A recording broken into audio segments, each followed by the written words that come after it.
എല്ലാവർക്കും PSC പോയിന്റിലേക്ക് സ്വാഗതം. ഇന്ന് നമ്മൾ നോക്കാൻ പോകുന്നത് കേരള ചരിത്രവുമായി ബന്ധപ്പെട്ട ചോദ്യങ്ങളാണ്. നമുക്ക് നേരെ ചോദ്യങ്ങളിലേക്ക് കടക്കാം. വേണാട് ഉടമ്പടി നടന്ന വർഷം 1723 ആണ്. ആൻസർ വരുന്നത് 1723. രണ്ടാമത്തെ ചോദ്യം നോക്കാം. ബ്രിട്ടീഷ് ഈസ്റ്റ് ഇന്ത്യ കമ്പനി ഒരു ഇന്ത്യൻ നാട്ടുരാജ്യവുമായി ഒപ്പുവെച്ച ആദ്യത്തെ ഉടമ്പടി. ബ്രിട്ടീഷ് ഈസ്റ്റ് ഇന്ത്യ കമ്പനി ഒരു ഇന്ത്യൻ നാട്ടുരാജ്യവുമായി ഒപ്പുവെച്ച ആദ്യത്തെ ഉടമ്പടി. ആൻസർ നോക്കാം. വേണാട് ഉടമ്പടിയാണ്. ബ്രിട്ടീഷ് ഈസ്റ്റ് ഇന്ത്യ കമ്പനി ഒരു ഇന്ത്യൻ നാട്ടുരാജ്യവുമായി ഒപ്പുവെച്ച ആദ്യത്തെ ഉടമ്പടി. മൂന്നാമത്തെ ചോദ്യം നോക്കാം. തിരുവിതാംകൂറിൻ്റെ ആസ്ഥാനം എവിടെയായിരുന്നു?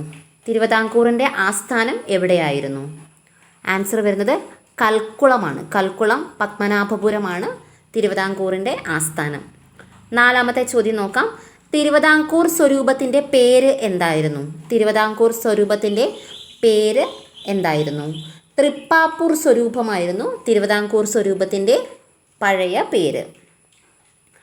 അഞ്ചാമത്തെ ചോദ്യം നോക്കാം. തിരുവിതാംകൂർ രാജാക്കന്മാരുടെ പട്ടാഭിഷേക ചടങ്ങ് ഏത് പേരിൽ അറിയപ്പെടുന്നു? തിരുവിതാംകൂർ രാജാക്കന്മാരുടെ പട്ടാഭിഷേക ചടങ്ങ് ഏതു പേരിലാണ് അറിയപ്പെടുന്നത്? ആൻസർ നോക്കാം. ഹിരണ്യഗർഭം എന്നാണ് അറിയപ്പെടുന്നത്. ആൻസർ ഹിരണ്യഗർഭം. ആറാമത്തെ ചോദ്യം നോക്കാം. അമ്മച്ചിപ്ലാവുമായി ബന്ധമുണ്ടായിരുന്ന തിരുവിതാംകൂർ രാജാവ് ആരായിരുന്നു? അമ്മച്ചിപ്ലാവുമായി ബന്ധമുണ്ടായിരുന്ന തിരുവിതാംകൂർ രാജാവ് ആരായിരുന്നു? ആൻസർ വരുന്നത് മാർത്താണ്ഡവർമ്മയാണ്. മാർത്താണ്ഡവർമ്മ. ഏഴാമത്തെ ചോദ്യം നോക്കാം. ആറ്റിങ്ങൽ തിരുവിതാംകൂറിനോട് ലയിപ്പിച്ച വർഷം. ആറ്റിങ്ങൽ തിരുവിതാംകൂറിനോട് ലയിപ്പിച്ച വർഷം 1730 1730. അടുത്തത് നോക്കാം. കുളച്ചൽ യുദ്ധം നടന്ന വർഷം. കുളച്ചൽ യുദ്ധം നടന്ന വർഷം. ആൻസർ 1741 ഓഗസ്റ്റിലാണ്. കുളച്ചൽ യുദ്ധം നടന്ന വർഷം 1741 ഓഗസ്റ്റിലാണ്. ഒരു പാശ്ചാത്യ ശക്തിയെ യുദ്ധത്തിൽ തോൽപ്പിച്ച ആദ്യത്തെ നാട്ടുരാജാവ് ആരാണ്? ഒരു പാശ്ചാത്യ ശക്തിയെ യുദ്ധത്തിൽ തോൽപ്പിച്ച ആദ്യത്തെ നാട്ടുരാജാവ് ആരാണ്? ആൻസർ വരുന്നത് മാർത്താണ്ഡവർമ്മയാണ്. മാർത്താണ്ഡവർമ്മ. ഡിലനോയ് സ്മാരകം എവിടെ സ്ഥിതി ചെയ്യുന്നു? ഡിലനോയ് സ്മാരകം സ്ഥിതി ചെയ്യുന്നത് ഉദയഗിരി കോട്ട, തമിഴ്നാടാണ്. തമിഴ്നാട്ടിലെ ഉദയഗിരി കോട്ടയിലാണ് ഡിലനോയ് സ്മാരകം സ്ഥിതി ചെയ്യുന്നത്. 11ാമത്തെ ചോദ്യം നോക്കാം. മാന്നാർ ഉടമ്പടി ഒപ്പുവെച്ച വർഷം. മാന്നാർ ഉടമ്പടി ഒപ്പുവെച്ച വർഷം 1942. 1942. അടുത്ത ചോദ്യം നോക്കാം. മാർത്താണ്ഡവർമ്മ പുറപ്പാട് യുദ്ധത്തിൽ കായംകുളം പിടിച്ചെടുത്തപ്പോൾ ആരായിരുന്നു കായംകുളത്തെ സൈന്യാധിപൻ? മാർത്താണ്ഡവർമ്മ പുറപ്പാട് യുദ്ധത്തിൽ കായംകുളം പിടിച്ചെടുത്തപ്പോൾ ആരായിരുന്നു കായംകുളത്തെ സൈന്യാധിപൻ? ആൻസർ വരുന്നത് എരുവയിൽ അച്യുതവാര്യരാണ്. എരുവയിൽ അച്യുതവാര്യരാണ് സൈന്യാധിപനായിട്ട് ഉണ്ടായിരുന്നത്. അടുത്ത ചോദ്യം നോക്കാം. മാർത്താണ്ഡവർമ്മ തൃപ്പടിദാനം നടത്തിയ വർഷം. മാർത്താണ്ഡവർമ്മ തൃപ്പടിദാനം നടത്തിയ വർഷം 1950 ജനുവരി 3.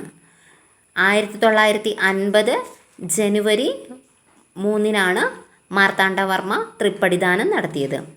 അടുത്ത ചോദ്യം നോക്കാം. 1753 കുരുമുളകിന് പകരം ആയുധങ്ങൾ കൈമാറ്റം ചെയ്യാം എന്ന വ്യവസ്ഥയിൽ മാർത്താണ്ഡവർമ്മ ഒപ്പുവെച്ച ഉടമ്പടി ഏത് പേരിൽ അറിയപ്പെടുന്നു? ചോദ്യം ഒന്നുകൂടെ നോക്കാം. 1753 കുരുമുളകിന് പകരം ആയുധങ്ങൾ കൈമാറ്റം ചെയ്യാം എന്ന വ്യവസ്ഥയിൽ മാർത്താണ്ഡവർമ്മ ഒപ്പുവെച്ച ഉടമ്പടി ഏതു പേരിൽ അറിയപ്പെടുന്നു? ആൻസർ വരുന്നത് മാവേലിക്കര ഉടമ്പടിയാണ്. മാവേലിക്കര ഉടമ്പടി. 15ാമത്തെ ചോദ്യം നോക്കാം. മാർത്താണ്ഡവർമ്മ മികച്ച സേവനം അനുഷ്ഠിക്കുന്ന ഉദ്യോഗസ്ഥന്മാർക്ക് നൽകിയിരുന്ന ബഹുമതി ഏത് പേരിൽ അറിയപ്പെട്ടു? ചെമ്പകരാമൻ ബഹുമതി എന്നതാണ് അറിയപ്പെട്ടിരുന്നത്. ചോദ്യം ഒന്നുകൂടെ നോക്കാം. മാർത്താണ്ഡവർമ്മ മികച്ച സേവനം അനുഷ്ഠിക്കുന്ന ഉദ്യോഗസ്ഥർക്ക് നൽകിയിരുന്ന ബഹുമതി ഏത് പേരിലാണ് അറിയപ്പെട്ടത്? ചെമ്പകരാമൻ ബഹുമതി എന്ന പേരിലാണ് അറിയപ്പെട്ടിരുന്നത്. അടുത്ത ചോദ്യം നോക്കാം. മാർത്താണ്ഡവർമ്മ നടപ്പിലാക്കിയ തപാൽ സംവിധാനം ഇന്ന് ഏത് പേരിൽ അറിയപ്പെടുന്നു? മാർത്താണ്ഡവർമ്മ നടപ്പിലാക്കിയ തപാൽ സംവിധാനം ഇന്ന് ഏത് പേരിലാണ് അറിയപ്പെടുന്നത്? ആൻസർ വരുന്നത് അഞ്ചലാണ്. അഞ്ചൽ. അടുത്ത ചോദ്യം നോക്കാം. സമ്പൂർണ്ണ ഭൂസർവേ നടത്തിയ തിരുവിതാംകൂർ രാജാവ്. സമ്പൂർണ്ണ ഭൂസർവേ നടത്തിയ തിരുവിതാംകൂർ രാജാവ് വിശാഖം തിരുനാളാണ്. വിശാഖം തിരുനാൾ. അടുത്തത് നോക്കാം. മതിലകം ശാസനത്തെ മതിലകം രേഖകൾ എന്ന പേരിൽ എഴുതി തയ്യാറാക്കിയതാര്? മതിലകം ശാസനത്തെ മതിലകം രേഖകൾ എന്ന പേരിൽ എഴുതി തയ്യാറാക്കിയത് ആരാണ്? ആൻസർ വരുന്നത് ഉള്ളൂരാണ്. ഉള്ളൂരാണ് മതിലകം ശാസനത്തെ മതിലകം രേഖകൾ എന്ന പേരിൽ എഴുതി തയ്യാറാക്കിയത്. അടുത്തത് നോക്കാം. കേരളവും തമിഴ്നാടും തമ്മിൽ തർക്കം നിലനിൽക്കുന്ന ക്ഷേത്രം ഏതാണ്? കേരളവും തമിഴ്നാടും തമ്മിൽ തർക്കം നിലനിൽക്കുന്ന ക്ഷേത്രം മംഗളാദേവി ക്ഷേത്രമാണ്. മംഗളാദേവി ക്ഷേത്രമാണ് തർക്കം നിലനിൽക്കുന്ന ക്ഷേത്രം. അടുത്തത് നോക്കാം. ലാസ്റ്റ് ക്വസ്റ്റ്യൻ നോക്കാം.